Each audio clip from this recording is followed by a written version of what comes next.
I am 68 years old, a woman who has lived a full life, and I thought the last part of it would be peaceful. My husband, Robert, passed away 3 years ago, and after a lifetime of building a home together, I found myself adrift in a house that was suddenly too large and too quiet. My son, Tom, and his wife, Chloe, were there for me. They suggested a wonderful solution. They would sell their small starter home, and I would sell the large family house. We would pool our resources. They would buy a much larger, more beautiful house, one with a dedicated suite of rooms for me. It would be my home for the rest of my days. That was the promise. That was the agreement. I contributed the lion's share of the money from the sale of my house and a good portion of Robert's life insurance. It was my investment in my future, in my family. For the first year, it was pleasant enough. The house was beautiful, a sprawling two-story building with a garden I could tend. My suite was comfortable, with its own small living area and bathroom. I helped with the cooking and the cleaning not because they asked, but because it was our shared home. I enjoyed being close to Tom, my only child. I tried to build a relationship with Chloe. I truly did. But over the last year, things began to change. The change was subtle at first, like the air growing colder before a storm. Chloe's smiles became a little tighter. Her offers to help me with things started to sound less like kindness and more like an accusation of incompetence. She would say things in a bright, cheerful voice that felt like a slap. "Oh, Eleanor, let me get that for you. We wouldn't want you to strain yourself. I would be carrying a small bag of groceries." Or, "Are you sure you remember where you put your reading glasses? You seem to be misplacing them a lot lately." It was always said in front of Tom, a little performance for his benefit. Tom, for his part, seemed oblivious. He would just nod and say, "Chloe's right, Mom. You should take it easy." He did not see the insinuation. He did not see the way she was painting a picture of me as a frail, forgetful old woman. A burden. The pressure points were always money and my supposed decline.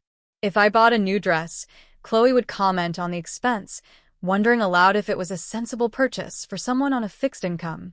She conveniently forgot that my fixed income was significantly smaller because my capital was tied up in the very walls around us. She spoke of my needs as if they were extravagant luxuries. A request for a specific type of tea was met with a sigh. My desire to continue my weekly bridge club was treated as a logistical nightmare that she had to manage. I was being slowly, methodically diminished. I was being made to feel like a guest in my own home, a guest who had long overstayed her welcome. The line was crossed on a Tuesday evening. I had gone to bed early, feeling a bit tired. I woke up a few hours later, thirsty. My water glass by the bed was empty. I slipped out of my room, my slippers making no sound on the thick hallway carpet. I was heading toward the kitchen when I heard their voices from the living room. They were speaking in low tones, thinking I was asleep. I paused at the edge of the hallway, hidden in the shadows. I did not mean to eavesdrop, but something in Chloe's tone made me freeze. "We just can't keep this up forever, Tom," she was saying. Her voice was a low, insistent hiss. "Her things are everywhere. She's always underfoot. And her memory is getting worse. What happens when she really starts to decline? Are we supposed to do everything?" "She's my mother, Chloe," Tom said, but his voice was weak, lacking conviction. It was the voice of a man who had already lost the argument. He was not defending me. He was defending himself from feeling guilty. "I know she's your mother," Chloe said, her voice softening into a tone of false sympathy, a tone I had come to despise. "That's why we need to be practical. We need to think about her long-term care." For her own good, there was a pause. I held my breath, my heart thumping against my ribs. And then she said the words that shattered the fragile piece of my life. She whispered them, as if saying them aloud gave them a terrible power. "Nursing home soon." I felt the blood drain from my face. It was not a question. It was a statement. A plan. My son said nothing in response. His silence was his agreement. It was a betrayal so profound it felt like a physical blow. I stood there in the dark, my thirst forgotten, my throat tight with a sorrow so deep it had no sound. They were talking about shipping me away, discarding me. After everything I had given them, after the promises they had made, this was their plan. To put me in a home and take complete control of the house I had paid for.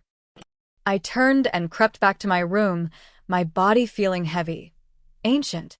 I sat on the edge of my bed in the dark, the moonlight streaming through the window. The hurt was a sharp, cold thing in my chest. But as the minutes ticked by, the hurt began to cool and harden. It transformed into something else. It became a quiet, unshakable resolve.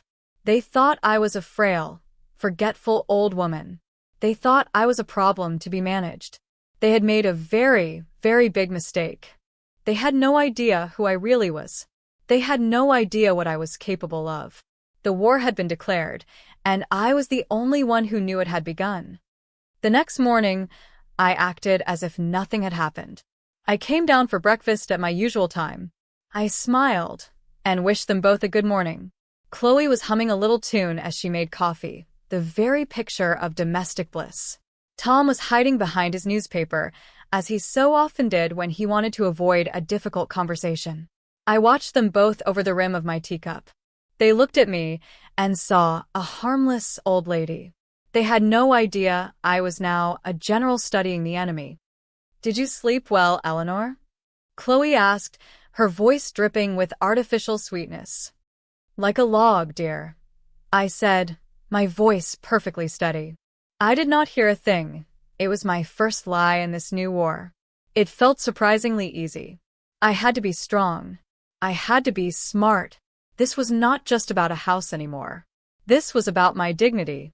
It was about my life. I spent the day in quiet observation. Every interaction, every word, was now a piece of data. I noticed how Chloe would guide conversations with Tom back to my supposed failings. "Your mom forgot to water the ferns again," she would say with a theatrical sigh. "I had to do it this morning," or "I had to remind Eleanor 3 times about her doctor's appointment next week. I do worry about her. She was building a case against me, brick by brick, and my son was letting her do it." A few days later, the first piece of tangible evidence fell into my lap. The mail arrived, and Chloe was sorting through it at the kitchen island. She quickly slipped a glossy brochure into her purse, but not before I caught a glimpse of the cover. It was for a place called Willow Creek Estates. The picture showed smiling, silver-haired seniors playing shuffleboard on a manicured lawn. The tagline read, "Luxury assisted living for your golden years." My heart gave a painful lurch. It was real. She was actively researching places to send me. She thought I had not seen it. I waited until she went upstairs to take a phone call. I walked over to the recycling bin. I knew she would have thrown the envelope away. There it was, addressed to her. My hands trembled slightly as I picked it up. The return address confirmed it was from Willow Creek Estates. She had requested information. She was making plans. Concrete plans. I went back to my room and sat down, the envelope in my hand. This was not just a whisper in the night anymore. This was a calculated campaign. I thought about Robert. He would have been furious. He would never have let them treat me this way. But Robert was gone, and I had to be my own protector now. The sadness I felt was quickly being replaced by a cold, clear anger. Anger at Chloe for her greed and her cruelty. Anger at Tom for his weakness and his complicity. And anger at myself for being so trusting, so naive. That evening, I decided to test the waters. At dinner, I casually mentioned an article I had read. It was about financial planning for retirement, I said, looking directly at Chloe. It said it's so important to have all your affairs in order. It really made me think. Chloe's fork paused halfway to her mouth. She shot a quick, nervous glance at Tom. "Oh," she said, her voice a little too bright. "That's very responsible of you to think about, Eleanor." "Yes," I continued, keeping my tone light. "I was thinking I should probably meet with my financial advisor soon, just to review everything. Make sure my will is up to date, that sort of thing." The reaction was immediate. Tom shifted uncomfortably in his chair. Chloe put her fork down. "There's no rush for that, is there?" she said. "You're in perfect health." The words were meant to sound reassuring, but I heard the panic underneath. My finances were the one thing I still controlled completely. The house was a joint asset, but my personal investments, my pension, Robert's remaining life insurance payout, that was all mine. And she knew it. Her plan to ship me off to a home would be much more difficult if I started locking down my money. "Oh, I know," I said with a breezy smile. "But it's always best to be prepared. You never know what the future holds." I looked from her to my son. I wanted them both to understand. I was not going to be a passive victim in their little drama. I was a player on the board now, and I was starting to make my own moves. The look on Chloe's face, a flicker of fear mixed with frustration, was the first small victory in my silent war. It was a victory that tasted sweet. I knew I needed more than just a brochure and a nervous reaction. I needed proof of their intentions, something undeniable. My opportunity came a week later. Tom and Chloe were going out for the evening to a charity dinner. Chloe spent hours getting ready, preening in front of the mirror. She was always very concerned with appearances, with maintaining the facade of the perfect wife with the perfect life. "We won't be too late, Eleanor," she said as they were leaving. "There's a lasagna in the fridge for you. Just pop it in the microwave. Can you manage that?" The condescension was thick in her voice. "I think I can handle a microwave, dear," I said with a tight smile. "You two have a wonderful time. Do not worry about me." The moment the front door closed, I went into action. I did not go to the kitchen. I went straight to their home office. It was a room I rarely entered. It was Chloe's domain. The computer on the desk was a shared family device, but she was the one who used it most. I felt a pang of guilt as I sat down in her chair. I had never been one to snoop, but they had left me no choice. This was not about idle curiosity. This was about survival. I turned on the computer. I was not a technology expert, but I knew my way around. Robert had insisted I learn the basics years ago. "You can't let the world pass you by, Eleanor," he used to say. I was grateful for his foresight now. I opened the web browser. Her search history was the first place I looked. My breath caught in my throat. It was all there. Searches for elder care facilities near me, cost of assisted living, how to get power of attorney for a parent, and most chillingly, legal grounds for declaring a senior mentally incompetent. The words blurred in front of my eyes. This was worse than I had imagined. She was not just planning to move me. She was researching ways to take control of my life, my decisions, my money. She was trying to strip me of my autonomy. The cruelty of it was breathtaking. She wanted to erase me, to turn me into a non-person whose only purpose was to sign over her assets before being conveniently forgotten in a sterile room somewhere. I felt a wave of nausea. I had to stop, to breathe. I pushed back from the desk and closed my eyes. I pictured her smiling face, her fake words of concern. It was all a lie, a performance designed to manipulate my son and isolate me. I took a deep, shuddering breath. The shock was fading, replaced by a glacial calm. She had shown me her strategy. Now I had to form my own. I did not stop there. I knew I had to dig deeper. I remembered they had a shared cloud storage account where they kept important documents. Tom had set it up for me as well, so I could share photos with the family. I had my own password. I logged in. I navigated to the shared family folder. And there it was. A subfolder titled Future Planning. My blood ran cold. I clicked on it. Inside were several documents. Financial spreadsheets. Scanned copies of brochures from 3 different nursing homes, including Willow Creek Estates, and an email chain between Chloe and a woman named Brenda, who appeared to be an admissions counselor at one of the facilities. I opened the email chain. The most recent message was from Chloe, sent just 2 days ago. "Brenda," it read, "thank you for the information. Tom and I are getting closer to making a decision. His mother's health is declining more rapidly than we expected, and we feel it is a matter of safety and her own well-being to transition her to a more supportive environment soon. We are concerned about her managing her finances and believe a facility that can oversee that aspect would be ideal. We would like to schedule a tour next month. Please keep this inquiry confidential for now. We have not yet discussed the full extent of our plans with her." There it was, in black and white. Declining more rapidly, a matter of safety, managing her finances, lies. All of it. Calculated, cruel lies designed to justify their actions. They were not just planning to ask me to move. They were planning to take over everything, using my supposed incompetence as the excuse. And the request for confidentiality proved they knew what they were doing was wrong. They were conspiring behind my back. I printed the entire email chain. I printed the browser search history. I made copies of the brochures. I took the papers back to my room and hid them in a locked box where I kept my important documents. This was my ammunition. This was the proof that would protect me. When they came home later that night, Chloe was flushed with wine and self-importance. She talked at length about the important people they had seen at the dinner. I sat on the sofa, listening, a book in my lap. I looked at her, so pleased with herself, so utterly unaware that her secret world had been laid bare.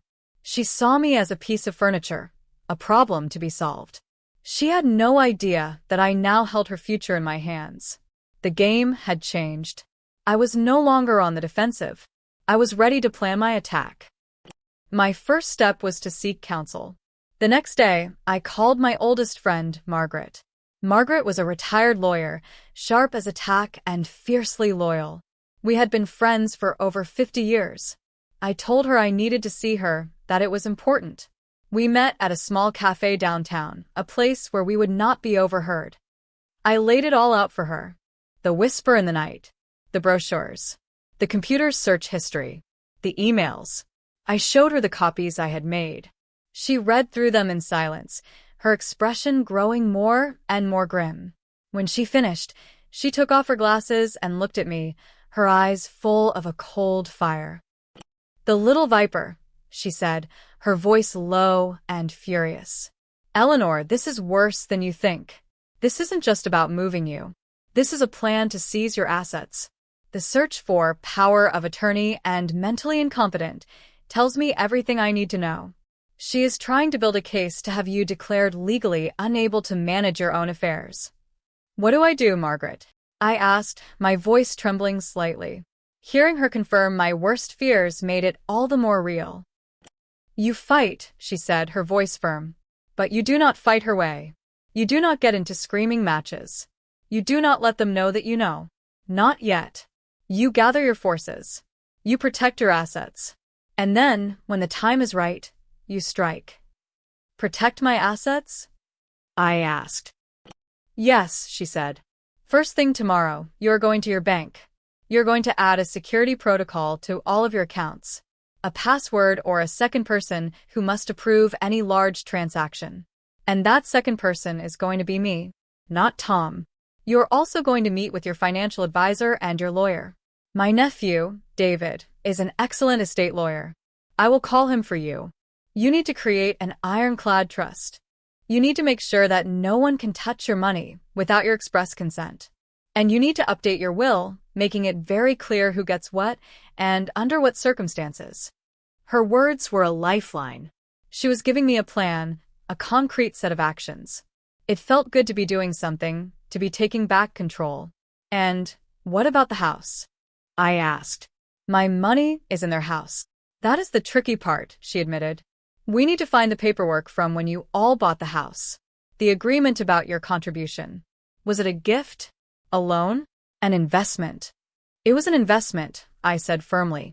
"The understanding was that I was buying a share of the home, my share being my suite for life." "Was that put in writing?" she asked. I thought back. There were so many papers signed at the time. "I think so," I said. "The lawyer who handled the closing said something about a co-ownership agreement." "Find it, Eleanor," Margaret said, her eyes boring into mine. "That piece of paper is your most powerful weapon against them. It proves you are not just a tenant they can evict. You are an owner." We talked for another hour. Margaret helped me craft a strategy. It was a strategy of quiet defiance. I would play the part of the slightly confused, harmless old woman that Chloe wanted me to be. All the while, I would be fortifying my position, moving my pieces into place. The final part of the plan was Margaret's idea, and it was brilliant in its audacity. "She wants you in a home?" Margaret said with a wicked little smile. "Fine. You will look at homes. But you will do it on your own terms. I went home that day with a renewed sense of purpose. The fear and hurt were still there, but they were now fuel for my resolve. I was no longer a victim waiting for the axe to fall. I was a strategist planning a counteroffensive. That evening, I put the first part of the plan into motion. I began to play the part Chloe had cast for me. I forgot where I had put the television remote. I asked Chloe 3 times what she was making for dinner. I accidentally put salt in the sugar bowl. Each time, Chloe would roll her eyes and give Tom a look that said, "See? What did I tell you?" Tom would just look uncomfortable and change the subject. They were so caught up in their own narrative, so convinced of my decline, that they did not see the calculation in my eyes. They did not see that I was not forgetting. I was gathering data. I was observing their reactions. I was lulling them into a false sense of security. The next day, I went to the bank. I did exactly as Margaret had advised. I set up new security protocols. I added Margaret as a required secondary approval for any withdrawal over $500. The bank manager was very helpful. He did not question my decision. He simply did as I asked. It was a small step, but it felt like building a fortress wall. Then, I went to see my financial advisor. I explained that I was considering some changes to my estate planning. I did not give him the full story. I just said I wanted to be more proactive. We spent 2 hours going over my portfolio. He gave me a full printout of my assets. It was a healthy sum, more than enough to live comfortably on my own for the rest of my life. Seeing it all there in black and white solidified my resolve. I had worked hard my whole life. Robert and I had saved and invested wisely. I would not let Chloe steal it from me. My next stop was the county records office. I needed to find the deed and the co-ownership agreement for the house. It took some time, but I found it. I requested a certified copy. I sat in my car in the parking lot and read it carefully. Margaret was right. It was all there. The agreement clearly stated that my financial contribution entitled me to a 25% ownership stake in the property and lifetime residency rights. It was not a gift. It was a legally binding contract. I had them. I drove home feeling a sense of power I had not felt in years. I had the proof. I had the legal standing. I had a plan. But I knew I had to be patient. The time for confrontation was not yet here. I needed to let them think they were winning. I needed them to get comfortable, to get careless. Over the next few weeks, I continued my performance. I became more forgetful. I would lose my keys. I would get confused about dates. Chloe's smugness grew with each passing day. She started leaving brochures for assisted living facilities on the coffee table. By accident, she would talk loudly on the phone to her friends about the challenges of caring for an aging parent. She was laying the groundwork, building her case to the outside world. Eleanor had another little spell today. I heard her say to her mother on the phone one afternoon. She got lost walking back from the mailbox. "It is getting scary, you know? Tom and I are so worried." I had not gotten lost. I had stopped to talk to a neighbor. But the truth did not matter to Chloe. Only her version of the truth mattered. Tom, to my deep disappointment, went along with it. He started treating me with a kind of gentle condescension, as if I were a child. He would speak to me slowly, using simple words. He would help me with tasks I was perfectly capable of doing myself. He was so thoroughly manipulated by his wife that he could no longer see me as his mother. He saw me only as a problem that Chloe was managing. The pain of his betrayal was a constant, dull ache in my heart. But I could not let it distract me. I had to stay focused on the endgame. The moment I had been waiting for came one Thursday morning. Chloe announced that she had an appointment and would be out for most of the day. "Tom, you'll need to stay home and keep an eye on your mother," she said, as if I were an infant who could not be left alone. "Of course, dear," Tom said dutifully. I knew this was my chance. The moment Chloe's car pulled out of the driveway, I went to my room and put on my nicest coat. I walked into the living room, where Tom was reading the paper. "I'm going out for a bit, Tom," I said cheerfully. He looked up, a worried frown on his face. "Out? Where are you going, Mom?" "Chloe said you should rest today." "I'm a grown woman, Thomas," I said, my voice firm but not unkind. I am going to run an errand. I will be back in a few hours. Should I come with you? He asked, already starting to get up. No, I said, my voice leaving no room for argument. I am perfectly capable of going out by myself. I will be fine. I did not wait for his response. I walked out the door, got in my car, and drove away. I knew he would call Chloe. I knew they would worry. Let them. Let them think I was wandering off, confused. It was all part of the plan. But I was not confused. I had a destination. I was going to tour a nursing home. But not just any nursing home. I was going to the most exclusive, most expensive, most sought-after facility in the entire state. A place called Golden Meadows. It was the kind of place Chloe would aspire to, the kind of place that would impress her friends. It was the perfect stage for the next act of my play. Golden Meadows was even more opulent than its brochure suggested. It looked like a 5-star resort. There was a fountain in the circular driveway. A doorman in a crisp uniform opened my car door. The lobby was decorated with fresh flowers and original artwork. A smiling woman with perfectly coiffed hair greeted me at the reception desk. Good morning, she said. Welcome to Golden Meadows. How may I help you? I'm here for a tour, I said, projecting an air of confidence I did not entirely feel. I don't have an appointment, but I was hoping someone might have some time to show me around. Of course, she said. Let me see if our director, Mr. Henderson, is available. Please have a seat. I sat in a plush armchair and looked around. The residents I saw were elegantly dressed. They were chatting in small groups, reading in comfortable chairs, or enjoying coffee at a small cafe in the corner. There was no hint of the sterile, depressing atmosphere I associated with nursing homes. This was a place for the wealthy to live out their final years in luxury. It was perfect. A few minutes later, a distinguished-looking man with silver hair and a warm smile approached me. Good morning, he said, extending a hand. I'm James Henderson, the director here. It's a pleasure to meet you. Eleanor Vance, I said, shaking his hand. Thank you for seeing me on such short notice.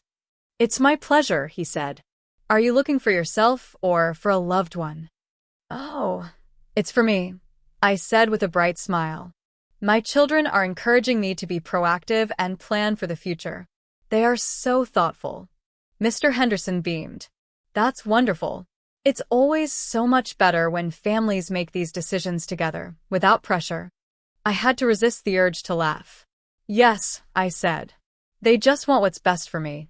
He gave me a grand tour of the facility. He showed me the private suites, which were larger than many apartments. He showed me the gourmet dining room, the heated indoor pool, the movie theater, the art studio, and the library. He talked about the full schedule of activities, the on-site medical staff, and the personalized care plans. It was impressive, and the price tag was astronomical. I knew Chloe and Tom could never afford to put me in a place like this. But that was not the point. After the tour, we sat in his beautiful, sunlit office. He slid a folder of information across the polished mahogany desk toward me. So, what are your thoughts, Eleanor? He asked. It's a truly lovely place, James, I said, using his first name to build a sense of rapport. I am very impressed. I can see why you have such a wonderful reputation. We do our best, he said modestly. I imagine you have quite a long waiting list, I said, my tone casual. He chuckled. That's an understatement. For a private suite like the ones you saw, we're currently looking at a wait of about 20 years, perhaps a bit longer. 20 years, I said, feigning surprise. My goodness. Well, I suppose it's never too early to get on the list. That's the spirit, he said, smiling. The application process is quite simple. We just need some basic information and a small deposit to hold your place on the list. Wonderful, I said, reaching into my purse. I pulled out a small notepad and a pen. I would like to add a name to the list today. Excellent, he said, pulling out an application form. And the name? I looked him straight in the eye and gave him my sweetest smile. The name is Chloe Vance, I said. Corso H-L-O-E Vance. V-A-N-C-E. Mr. Henderson paused, his pen hovering over the paper. Chloe Vance? I thought you were looking for yourself. Oh, I am, I said breezily. But I am thinking long-term. This is for my daughter-in-law. She is so dedicated to planning for the future. I thought I would give her a little head start. It will be a surprise. A gift, really. For when she is my age. He looked a bit confused, but he was a professional. He simply nodded and started filling out the form. All right. And her date of birth. I had seen it on some of the financial documents in the future planning folder. I gave it to him. And a contact email address, he asked. So, we can send her a confirmation and keep her updated on her status on the list. This was the crucial part. I took a deep breath. I gave him Chloe's personal email address, the one I had found in the email chain with the nursing home counselor. The one she used for all her secret plotting. And the deposit, he asked. I wrote him a check from my personal account. It was a small price to pay for the satisfaction it would bring. I handed it to him. He stapled it to the form. There we are, he said, smiling. Chloe Vance is now officially on the waiting list for Golden Meadows. We will send a confirmation email to the address you provided within the hour. She will also receive quarterly updates from us. It was a pleasure meeting you, Eleanor. The pleasure was all mine, James, I said, standing up to shake his hand. I walked out of Golden Meadows feeling 10 feet tall. The air seemed fresher, the sun brighter. I had just turned my enemy's greatest weapon against her. She wanted me in a home. Fine. I had put her on the list for the best home of all. And the confirmation email, the little digital time bomb, was already on its way to her inbox. I could not wait to see the fallout. The first shot in the open war had been fired, and it had been a direct hit. When I got home, the atmosphere was thick with tension. Tom was pacing in the living room. He stopped when he saw me. Mom, where have you been? I was worried sick. I called Chloe. She's on her way home. I told you I was running an errand, I said calmly, taking off my coat. There was no need to panic. An errand? For 3 hours, he said, his voice a mixture of relief and frustration. You could have at least taken your phone. I am a grown woman, Tom, I repeated. I do not need to be tracked like a child. Just then, Chloe burst through the front door. Her face was a mask of frantic concern. Eleanor. Oh, thank goodness you're safe. We were about to call the police. She rushed over and hugged me, a cloying, theatrical embrace. I gently disentangled myself. There is no need for such drama, Chloe. I went for a drive. I did some shopping, another small lie to keep them off balance.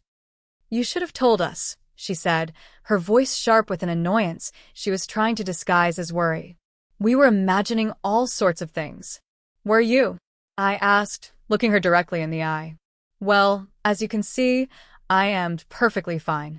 Now, if you'll excuse me, I'm a bit tired. I think I'll go lie down for a while. I left them standing in the hallway and went to my room. I closed the door and leaned against it, a slow smile spreading across my face. I could hear them whispering in the living room. Their worry was not for my safety. It was for their plan. A confused old woman wandering off on her own was the perfect ammunition for their narrative. They thought my little excursion had played right into their hands. They had no idea it was all a carefully calculated move in a much larger game. I lay on my bed and waited. I knew it would not be long. The explosion came about an hour later. I heard a shriek from the home office, followed by the sound of a chair scraping violently against the floor. Tom, Chloe screamed. Her voice was not worried or concerned. It was furious. I heard Tom's hurried footsteps, then their muffled, angry voices. I could not make out the words, but I did not need to. I knew what had happened. She had checked her email. She had received the confirmation from Golden Meadows. The time bomb had detonated. A few minutes later, there was a sharp knock on my door. I took a deep breath, composed my features into a look of mild confusion, and opened it. Chloe was standing there, her face pale, her eyes blazing with a rage she was struggling to contain.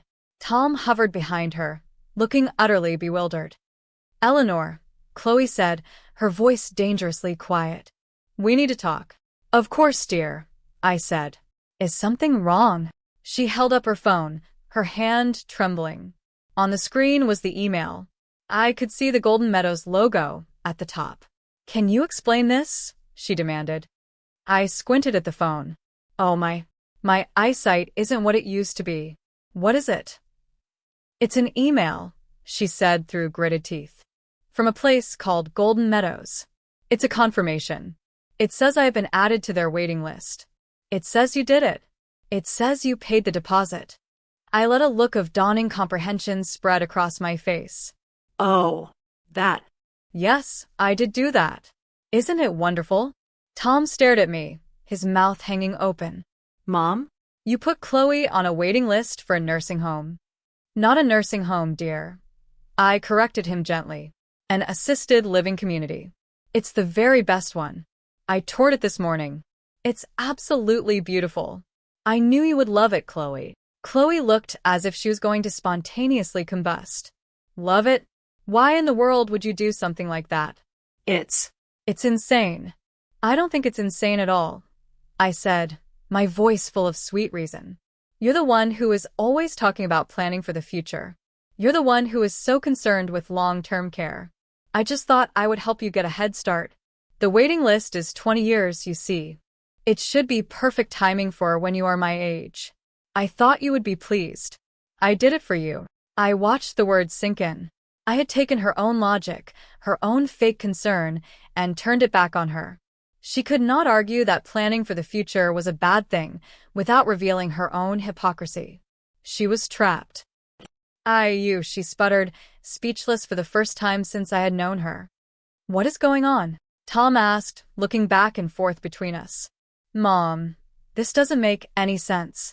It makes perfect sense, Tom, I said, my voice losing its gentle tone and taking on a new, hard edge. Chloe has been so worried about me, so concerned that I am losing my faculties and need to be in a more supportive environment. She has been researching facilities. She has been talking to admissions counselors. She has been making plans.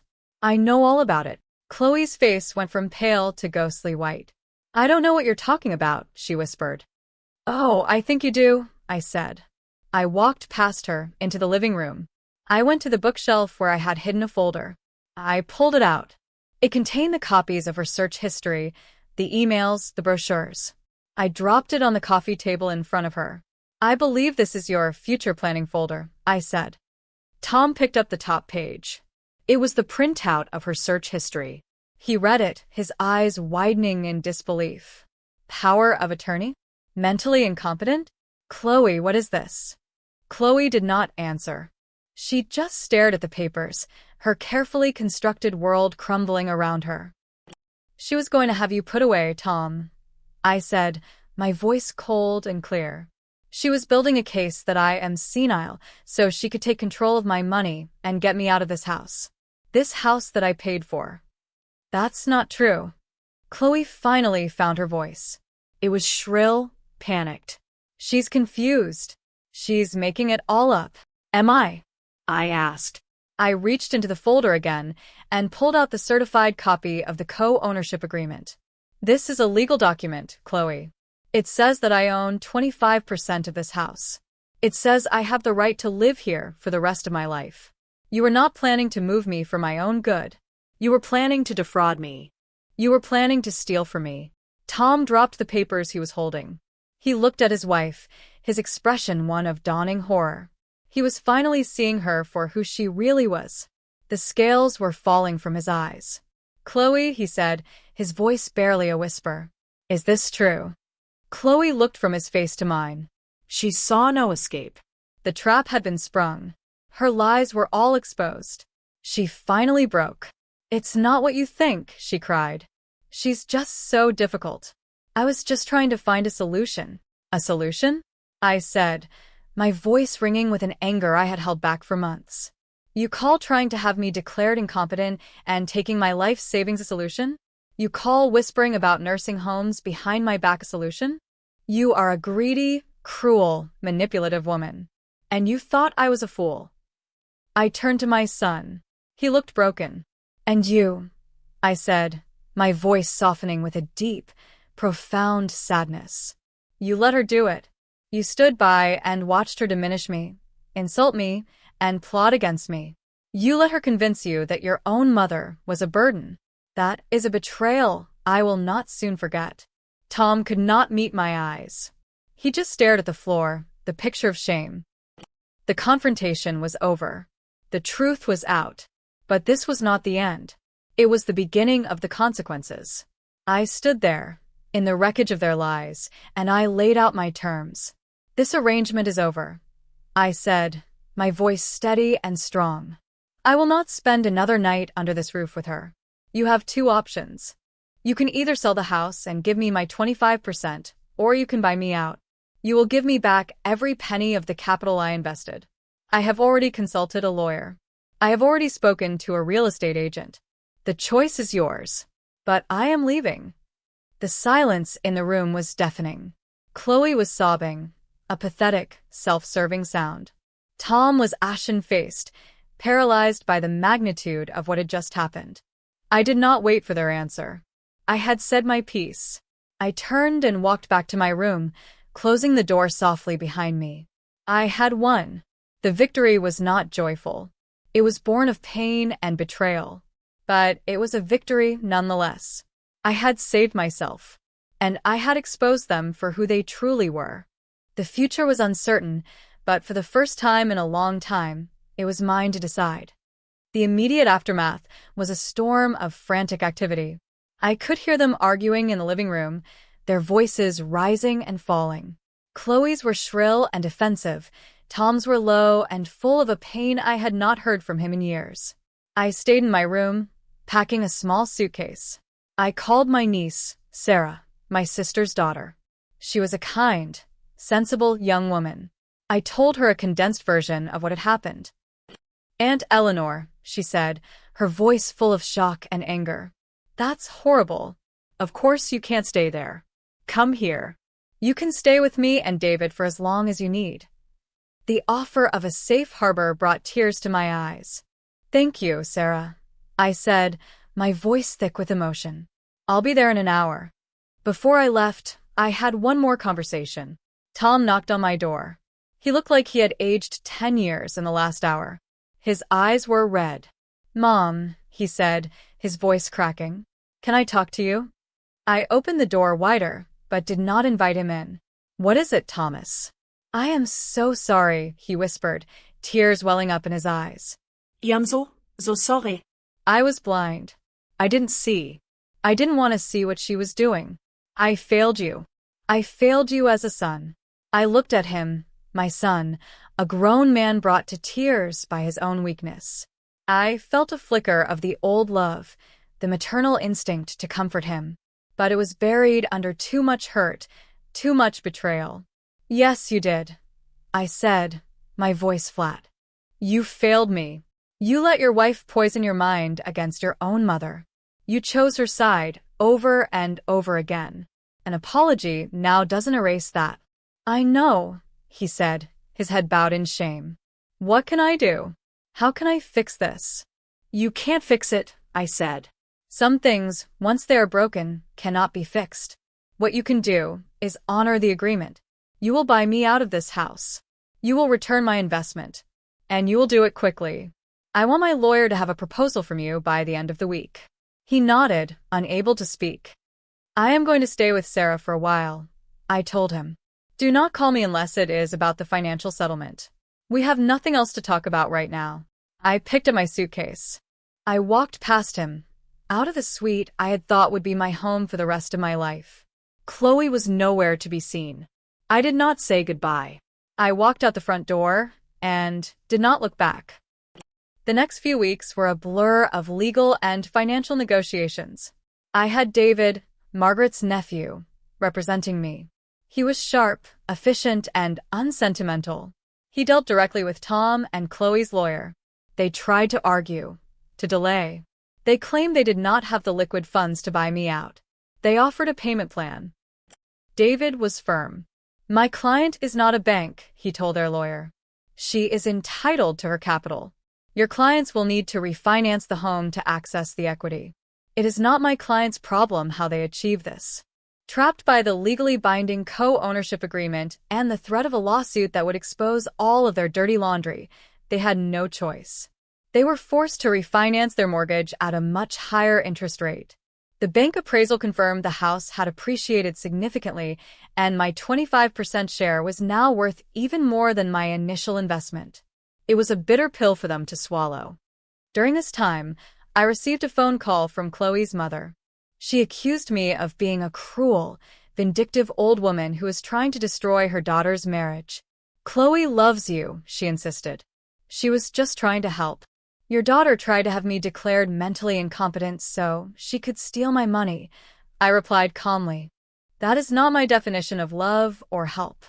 I suggest you have a very long talk with Chloe about the difference between fact and fiction." I hung up the phone. I was done with their entire family's ecosystem of denial and enablement. The day the money was wired into my account was the day I truly felt free. It was a substantial sum. I used it to buy a beautiful 2-bedroom condominium in a lovely building not far from Sarah and Margaret. It had a balcony overlooking a park. It was smaller than my Sweden Tom's house, but it was all mine. Every inch of it. The sense of peace and security was something I had not realized I had been missing so desperately. I settled into my new life. I reconnected with my friends from my bridge club. I started volunteering at the local library. I had dinner with Sarah and her husband twice a week. I was building a new life, a life on my own terms, a life free from the daily poison of Chloe's presence. Tom tried to reach out several times. He left voicemails. He sent texts. They were all full of remorse and pleas for forgiveness. I did not respond. The wound was too deep. Perhaps one day I would be able to speak with him again, but not now. He needed to live with the consequences of his choices. He needed to understand the depth of his failure. As for Chloe, I heard through the family grapevine that she was miserable. She and Tom were struggling to make the new, higher mortgage payments. The big, beautiful house that was supposed to be her trophy was now a financial prison. She had gotten what she wanted, a house without me in it. But the cost had been far higher than she ever imagined. The best part, the part that still makes me smile, is the email. Every 3 months, like clockwork, she receives an email from Golden Meadows. "Dear Chloe Vance," it begins. "This is your quarterly update on your status on our exclusive waiting list." It is a constant, digital reminder of her failed plan. It is a reminder of the day she underestimated the frail, forgetful old woman she thought she could so easily discard. She wanted me to spend my final years in a home, feeling small and powerless. Instead, I am here, in my own home, stronger and more independent than ever. And she is the one who is trapped, living in a house that is a monument to her greed and her failure. She wanted me to think about my future in a nursing home. Now she gets to spend the next 20 years thinking about her own. They finally learned what it feels like to be small. And I stopped giving warnings.